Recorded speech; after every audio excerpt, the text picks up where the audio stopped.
Se o mar me submergir, a tua mão me traz à tona pra respirar e me faz andar sobre as águas.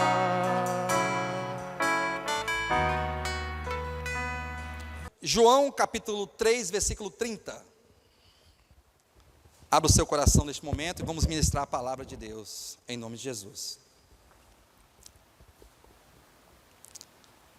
Porque convém que ele cresça e que eu diminua. Só esse versículo. Não precisava de pregar mais não, precisava? Só isso aqui, vocês fossem meditando para casa? Vamos repetir comigo? Diga assim: convém que ele cresça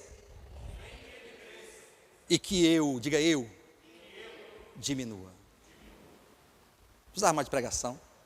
Para quem tem um pouco de noção do reino dos céus, não precisa mais de pregação. Basta esse versículo, basta fé e basta um procedimento. No entanto, eu quero compartilhar com os irmãos um sentimento muito forte que o Senhor colocou no meu coração na semana passada. Essa mensagem não é a continuação não, mas é quase como que a continuação da mensagem da semana passada. E na semana passada eu falava sobre a palavra de Deus. Não se lembra que eu falava sobre o falar do Filho? Porque Deus nos últimos dias, esses últimos dias consiste nesse tempo, nesta era da graça, em toda essa era, nessa dispensação de era cristã.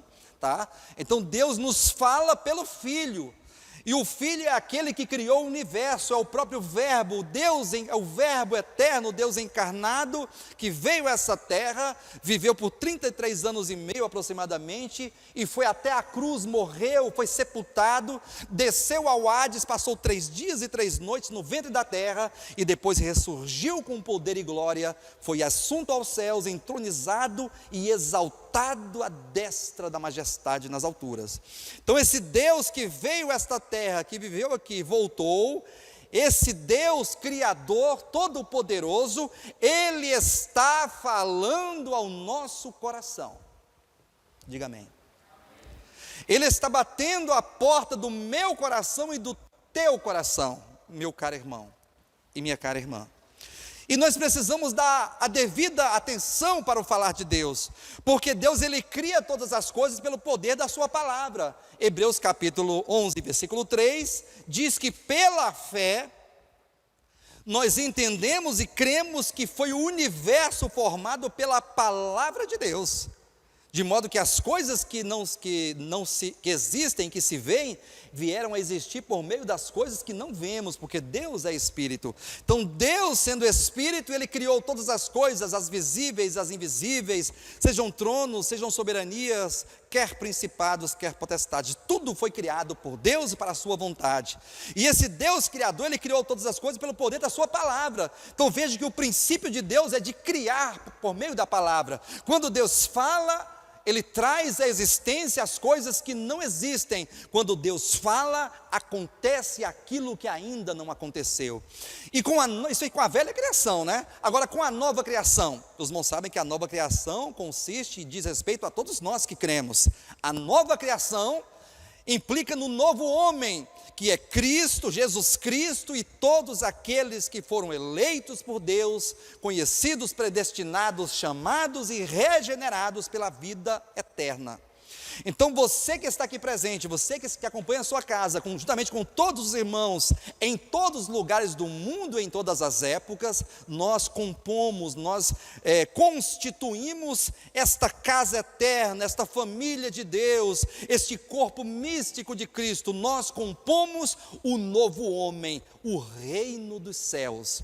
E para que nós fôssemos constituídos reino dos céus, nós fomos constituídos, e assim aconteceu conosco mediante a palavra de Deus. Efésios capítulo 1, versículo 13, diz que quando nós ouvimos a palavra da verdade, o evangelho da nossa salvação, e tendo crido no evangelho, crido na palavra, fomos selados com o Santo Espírito da promessa. Amém? O qual, esse Espírito Santo da promessa, é o penhor da nossa herança. Veja que a primeira criação, o universo, as coisas visíveis e invisíveis, os mundos, foram criados todos pela palavra de Deus. Quando Deus fala, o universo aparece, surge, é feito, é criado. E a nova criação que somos nós, também é criada mediante a palavra do Evangelho, a palavra de Deus, que não é um conto, que não é uma mitologia, que não é uma lenda, que não é uma história, mas é a palavra que é viva, que é eficaz, que é o poder de Deus para a nossa salvação. É mediante essa palavra que Deus nos constituiu, casa de Deus, filhos de Deus, corpo de Cristo, novo homem. Amém? Quantos creem, diga amém. E agora, irmão, você sabe que nós estamos num processo de aperfeiçoamento. E aqui vale a pena ressaltar esse ponto porque é muito fundamental. Nós estamos num processo de aperfeiçoamento de alma, de coração.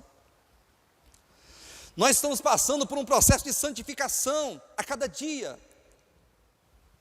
Porque a cada dia Deus, por meio do seu Espírito Santo em nós, mediante o Evangelho, mediante a palavra, mediante o falar do Filho, como eu disse na semana passada, Deus vai gerando em nós o Espírito de Cristo. Ele vai gerando em nós a mente de Cristo. Ele vai gerando em nós a consciência, o caráter do novo homem, o caráter do Deus encarnado, do Filho eterno, do Jesus Cristo, daquele Nazareno que viveu essa terra como homem e foi reconhecido em figura humana, e agradou e fez toda a vontade do Pai.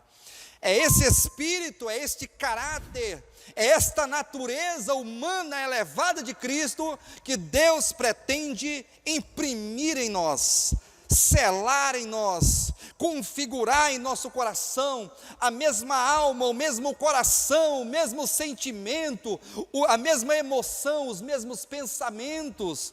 Afinal de contas, nós estamos falando aqui de coisas diferentes.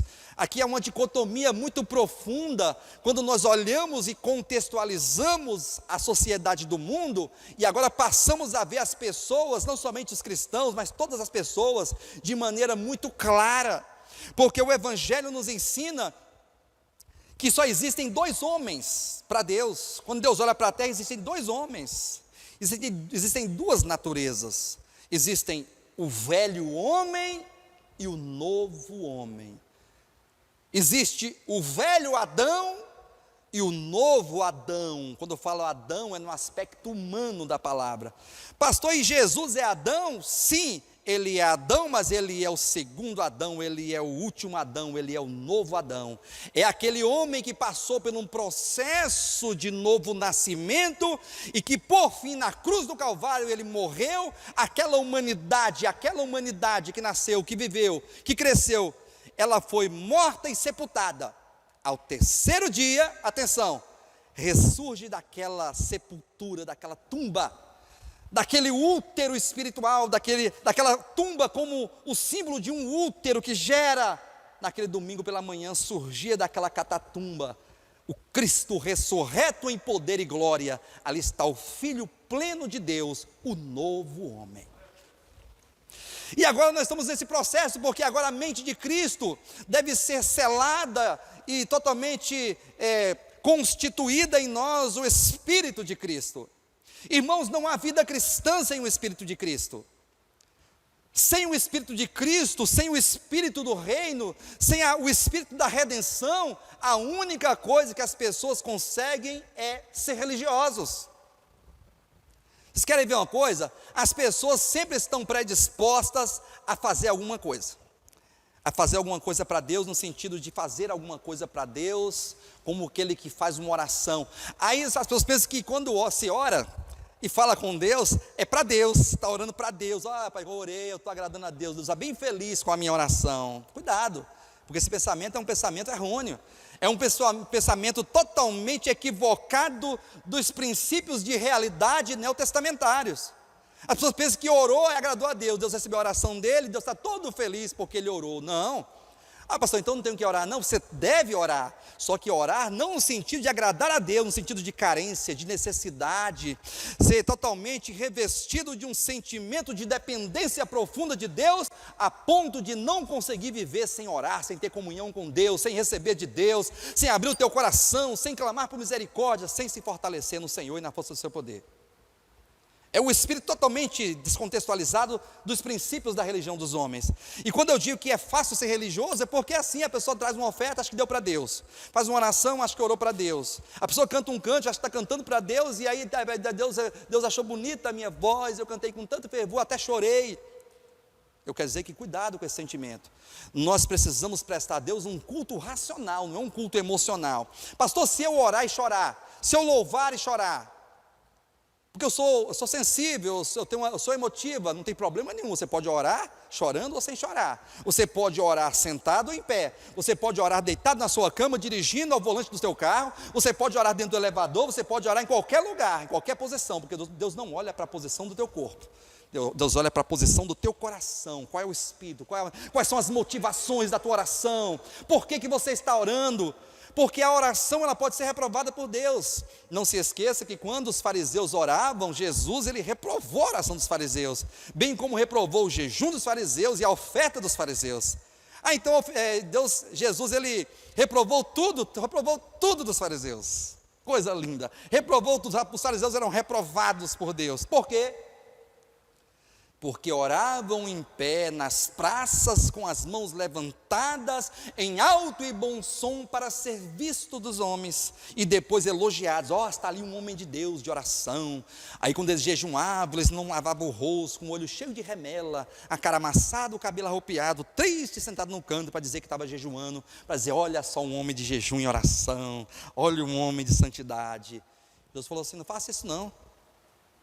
Quando você orar, vai para dentro do teu quarto, tranca a porta e ora em secreto, não queira aparecer, porque o teu pai que te vê em secreto te recompensará. Mesma coisa eram as ofertas, os fariseus pegavam e jogavam pacote de dinheiro assim, de longe, irmãos, era engraçado, que ele fazia cesta lá dentro do gasofilácio. Eu acho que tinha uma caixa lá assim, eles arremessavam daqui, aí cai o pacote de dinheiro lá dentro, desse jeito mais ou menos a cena que eu imagino na minha mente. De repente entrou uma viúva com uma moeda, foi lá, colocou a moeda no gasofilácio e voltou e se assentou, e Jesus sentado do lado do gasofilácio, como se fosse mais ou menos onde Mateus está aí, pertinho assim, ele olhou, viu aquela cena e chamou a atenção dos discípulos e disse, vocês viram aquela mulher colocando no gasofilácio uma oferta de uma moeda? Vimos, Senhor, vimos sim. Por quê? Quem deu mais? Quem ofertou mais? A mulher que ofertou a moeda ou os fariseus que arremessavam de longe os pacotes de dinheiro? Aí eles ficaram calados e Jesus falou assim, a mulher ofertou mais, porque a mulher, os fariseus ofertavam do que sobejava, do que já não precisava, pagou tudo, fez tudo, o que sobrou eles davam, e jogavam de longe para chamar a atenção. A mulher, porém, ofertou tudo o que tinha, ou seja, a palavra tudo que tinha dá o sentido no texto de todo o seu sustento. Imagina que você tenha 10 reais para comprar uma marmita e comer, e não tem mais nada para comer naquele dia, aí você pega os 10 reais e oferta. É uma questão de coração, é uma questão de percepção, é uma questão de você discernir que servir a Deus não é uma questão de quanto dá, é uma questão de como dá, de como se doa, de como ora, de como jejuma, de como congrega, de como se relaciona com as pessoas. Por isso que nós estamos num processo de aperfeiçoamento de caráter. Estamos num processo de aperfeiçoamento de alma. O velho homem está sendo triturado, está sendo destruído em nós, e o Espírito de Cristo, o Espírito do novo homem, está sendo renovado a cada dia. Por isso o texto diz, convém que ele cresça e que eu diminua. Sabia que o teu ego, que o meu ego, que o nosso ego precisa ser destruído? Sabia que o nosso ego, que a nossa alma, a nossa vida da alma, que os nossos pensamentos, que as nossas emoções, que as nossas vontades naturais, olha só, naturais do homem natural, são totalmente contrárias a Deus, e totalmente inimigas de Deus, e totalmente vivem em oposição a Deus? Pastor, não, pastor, a minha alma não está em oposição a Deus, não, pastor, você está enganado, pastor, não é assim também não. Irmãos, não podemos subestimar o velho homem. O velho homem, ele é terrível. O velho homem, ele tem um espírito e uma natureza totalmente oposta à de Cristo. Porque o velho homem, ele é constituído e o seu coração é formado, e toda a sua alma, as suas faculdades mentais, intelectuais, de consciência, foi configurada e preparada para viver em oposição a Deus. O que é a queda? O que é o pecado? O pecado é a oposição a Deus. Pecado é hamartia. Pecado não é acertar o alvo que é Cristo. Pecado é errar o alvo. Pecado é se opor a Deus. Pecado é ser independente de Deus. Pecado é você construir a tua vida e a tua família, a tua vida social, a tua vida profissional, a tua vida espiritual sem Deus. Isso é pecado, porque agora você passa a produzir para Deus aquilo que é do teu natural. Sem Deus, sem o Espírito de Cristo, sem o Espírito Santo, sem a verdade e a realidade do Novo Testamento. Por isso, quando João Batista diz, convém que ele cresça e que eu diminua, é justamente o sentimento que precisamos apreender. É o sentimento que precisamos cultivar no nosso coração. Esse eu maligno tem que acabar em nós. É um eu que só olha para si mesmo. O eu está em oposição a tu e a ele. Veja como que até mesmo na gramática, na linguística, eu não é você, eu não é tu, e eu também não é ele, é eu sou o que fala, a primeira pessoa do discurso, o que fala a segunda pessoa do discurso, que é tu, e que fala sobre a terceira pessoa do discurso, que é ele ou eles. Então veja que eu separa, eu divide, eu não soma, eu não agrega, eu separa, eu, tu, eu, ele, ela. Que fiquem eles para lá, eu aqui, é a minha família, sou eu, é o meu trabalho, é a minha casa, é o meu trabalho, são as minhas coisas, não se meta na minha vida, porque cada um com seus problemas, isso é eu, e nós temos exemplos clássicos na Bíblia sobre o problema do eu, o eu. Lembra daquele episódio em Mateus capítulo 16, quando Jesus dizia aos discípulos, primeiro Jesus disse que o Pai havia revelado a Pedro que Jesus não era um homem comum, que Jesus não era um simples profeta, que Jesus não era qualquer pessoa, Jesus era o Cristo, o Filho do Deus vivo, o Deus encarnado, é Deus, Jesus é Deus. Muito bem, ô Simão, Pedro, porque não foi homem que te revelou isso aí, homens, mas o meu Pai te revelou, e eu vou fazer uma segunda revelação, eu também te digo, que sobre esta pedra, e ele falava dele mesmo, porque Petra é grande rocha, edificarei a minha igreja, e as portas do inferno não vão prevalecer contra ela. Veja aqui que ele fala de um grande mistério, de uma grande obra, e esta obra está totalmente voltada e inserida no contexto do novo homem. Que é quem o novo homem? Cristo e a igreja. Ele falou assim, ó, eu sou o Cristo, o Filho de Deus vivo, e eu vou edificar a minha igreja. Agora tem um problema, Pedro e discípulos. Existe uma problemática aqui. Portas do inferno. As portas do inferno.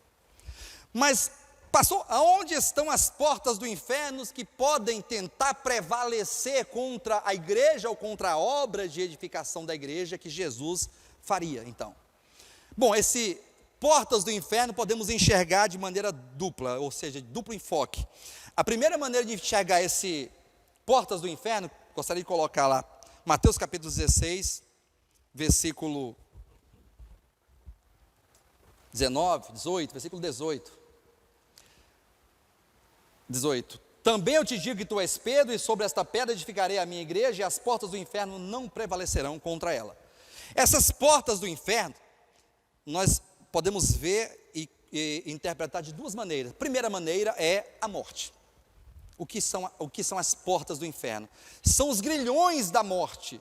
É a própria morte, é o Hades, que quando a pessoa entra, aprisiona e dali não sai mais. São os grilhões da morte, que por fim não vão prevalecer. Todos aqueles que morreram em Cristo, na fé, na esperança da segunda vinda de Cristo, um dia ressuscitarão, totalmente glorificados, estarão para sempre com o Senhor.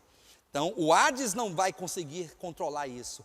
O Hades não vai deter a igreja dos que morreram, dos que desceram e foram aprisionados naquele lugar de morte. Não, as portas como lugar, como grilhões da morte, não vão prevalecer, porque o povo de Deus, todos vão ressuscitar para a vida eterna um dia, amém? A segunda maneira de ver portas do inferno são as portas da morte. Aí você pergunta, o que é a morte? Aí eu digo para vocês assim, morte é resultado do pecado, por um só homem entrou o pecado no mundo, e pelo pecado a morte, assim a morte passou a todos os homens, porque todos pecaram.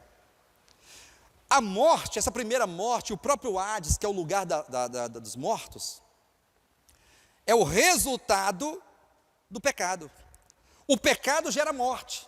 Então, quando a pessoa está ali sendo sepultada, e todos os dias milhares de pessoas no mundo inteiro são sepultadas, ali é um raio-x, ali é a evidência maior do pecado, e o fim do pecado é a morte. Se nós podemos entender que o pecado gera morte e leva as pessoas para o Hades, essas portas do inferno também é o próprio pecado que contagiou, que contaminou a consciência do ser humano. Quando o homem pecou, a sua consciência foi tocada, a sua alma foi danificada pelo pecado, por esse espírito de independência, por essa esperança ou esse falso sentimento vaidoso de viver sem Deus, longe de Deus. Isso é pecado, isso é a queda. E agora também esse coração passa a cultivar essa falsa impressão e esse falso sentimento de poder viver sem Deus. E agora essa alma, ela começa agora a passar por um processo de afastamento de Deus. E agora a nossa alma, o nosso ego, o nosso eu, ele tem essa visão ótica, essa maneira de viver, essa maneira de ser, essa maneira de se comportar, em oposição a Deus e em oposição às pessoas. Por que vocês acham que toda a Bíblia, colocando o Antigo Testamento, também o Novo Testamento, por que vocês acham que toda a Bíblia se resume em duas coisas? Toda a Bíblia se resume em duas coisas. Primeiro, amarás ao Senhor teu Deus de todo o teu coração, com todo o teu entendimento, com toda a tua alma, e amarás o teu próximo como a ti mesmo. Já perceberam isso aqui? A lei, ela se resume nesses dois mandamentos. E também todo o Novo Testamento, ou seja, são princípios eternos, que devemos amar a Deus, todo ser humano deve amar a Deus e amar o próximo. Isso aqui é o dever de cada um. Não é dever dos crentes, é dever do homem, do ser humano, amar a Deus porque é Criador, porque é Senhor, porque é soberano, porque é vida e porque é amor. Deus é amor. E também agora, qual é a demonstração daquele que ama a Deus? Qual é o resultado daquele que ama a Deus? Amar o próximo. Irmãos, está um princípio tão grande, tão forte nessa questão de amar o próximo. As pessoas do mundo são assim, sabe? As pessoas do mundo são assim. Ninguém está preocupado com ninguém. Tá? Ninguém está preocupado com ninguém. Se eu me coloco dentro disso, e todos nós aqui, juntamente com todas as pessoas.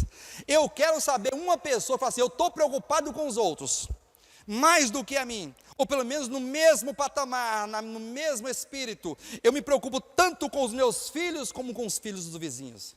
Eu me preocupo tanto com a minha família, como com aquelas famílias que estão debaixo da ponte.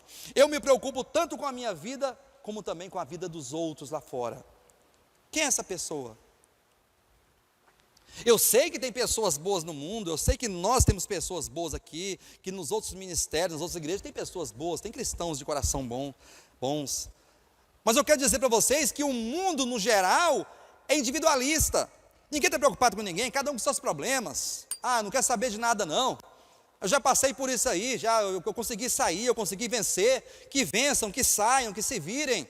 Eu já tenho os meus problemas. Esse é o sentimento das pessoas. E não é sem razão que naquele contexto ali de Pedro, que eu disse agora há pouco do texto, que ele falou que edificaria a sua igreja e as portas do inferno não iam prevalecer, é justamente isso, o Hades como lugar dos mortos e uma alma que promove e propaga a morte. Esse espírito de oposição a Deus e às pessoas é morte, é pecado. A ira, a violência, a discórdia, a inimizade, a política, o individualismo, a falta de solidariedade, a falta de amor, falta de perdão, cheio de rancor, cheio de ira. As pessoas são iracundas, as pessoas são sem paciência. Tudo isso é uma alma que propaga morte, que jorra morte. E ele disse que esta alma não vai prevalecer contra a obra de edificação, porque a obra que ele começou em nós, ele vai completar até o dia de Cristo. é certeza, ele vai completar a obra porque ele é soberano e porque ele é Deus. Aí quando ele acabou de falar isso aí, que as portas do inferno não vão prevalecer, e vocês entenderam o que são as portas do inferno, aí ele disse, é necessário que o Filho do Homem siga para Jerusalém, e sofra muitas coisas, dos anciãos, dos sacerdotes, dos principais lá de Jerusalém, e que seja morto, mas que ressuscite no terceiro dia. Quando ele diz que é necessário Jesus seguir para Jerusalém e sofrer muitas coisas, Pedro logo pulou fora. Olha só o ego de Pedro, olha só a alma de Pedro, hein? Um dos principais dos 12 ali, ó. É lógico que nós estamos aqui falando de Pedro e criticando Pedro, estamos mostrando que Pedro, ele é a figura, é um tipo de uma alma não convertida, que é a minha alma, que é a tua alma. Pedro é você, Pedro sou eu. Pedro é o tipo de um cristão que ama a Deus, que deseja por Cristo, que é um servo sanguíneo, totalmente decidido, porém, ele não conhecia a si mesmo, ele não sabia quem ele era. E quando Jesus acabou de dizer que era necessário seguir para Jerusalém, sofrer muitas coisas, porque esse é o caminho do reino, Pedro falou assim, tenha compaixão de ti mesmo, Jesus. Tenha dó de você mesmo, isso de nenhum modo vai te acontecer. Para com isso aí, Jesus, não, de sofrer, de caminhar, de sofrer muitas coisas e morrer, não. Tu és o Cristo, o Filho do Deus vivo, o Pai me revelou isso aqui, ó. E tem mais uma coisa, sofrer tu não vai sofrer não, porque eu não vou permitir. Olha só, a alma de Pedro, o ego de Pedro em oposição a Cristo e a sua obra, que é a obra de redenção, de seguir para Jerusalém, dessa necessidade. Porque era por meio do caminho de Jerusalém, era por meio da redenção que o novo homem viria a existir. Pedro se opôs. Aí daqui a pouco Jesus falou assim, ó, você é um adversário, sai de perto de mim, arreda Satanás. Não que Pedro fosse o Satanás, mas ele era um Satanás, porque a palavra Satanás, antes de ser um substantivo, é um adjetivo, é uma característica, que quer dizer adversário. Arreda adversário, inimigo. Você é inimigo de Deus. Pedro, você é um adversário da obra de Deus, da obra eterna, da vontade eterna do Pai. A sua alma não entende. Os seus pensamentos, Pedro, não são os meus pensamentos. A maneira que você quer viver e caminhar e proceder, Pedro, não é a maneira que o Pai caminha.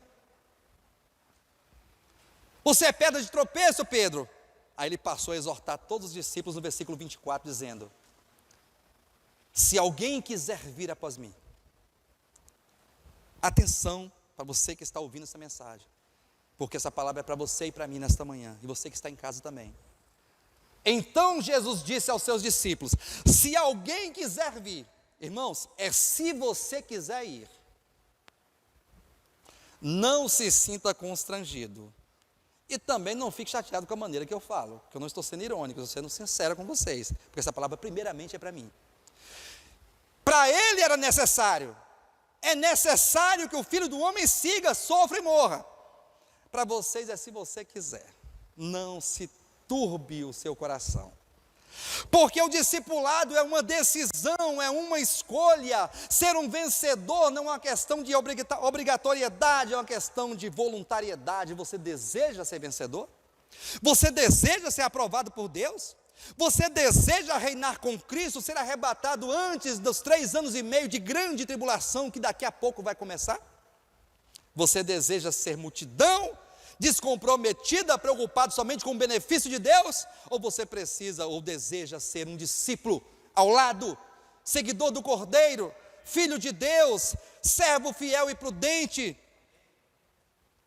Se alguém quiser vir após mim, estou indo para Jerusalém sofrer e morrer, você quer vir comigo? Então se você deseja, negue-se a si mesmo. Repita comigo assim, se alguém quiser ir com Cristo, negue-se a si mesmo. Você está disposto a negar você mesmo? Olha o texto que lemos no início, porque convém que ele cresça e que eu diminua. E esse eu precisa ser diminuído.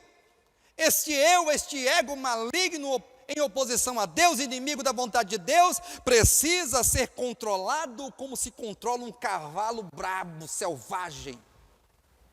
Porque este ego maligno dos homens nosso, esta alma não transformada, ela se opõe a Deus muitas vezes. E agora é necessário que você trate com a tua alma, com o teu coração. sempre que surgir um sentimento, um espírito de oposição a este evangelho, porque eu falo este evangelho, porque esse aqui é o evangelho de Cristo, este é o evangelho do reino, este evangelho é a verdade eterna de Deus para nós. Aqui não tem barganha, aqui não tem negócio de barganhar, aqui não tem disse-me-diz, aqui não tem essas coisinhas da religião, aqui é o evangelho, aqui é a palavra de Deus, que é a espada, que é a palavra da justiça, que é a palavra capaz de transformar a nossa vida.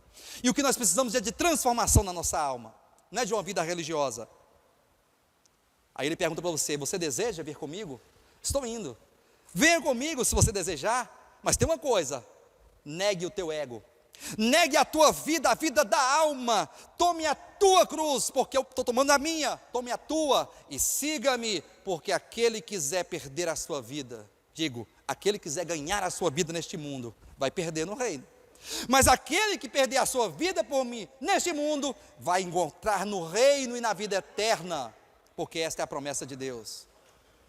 Se alguém quiser vir após mim, a si mesmo se negue, tome a tua cruz e siga-me, porque quem quiser ganhar a sua vida, perdê-la, mas quem perder a sua vida, achá-la no reino, na vida eterna.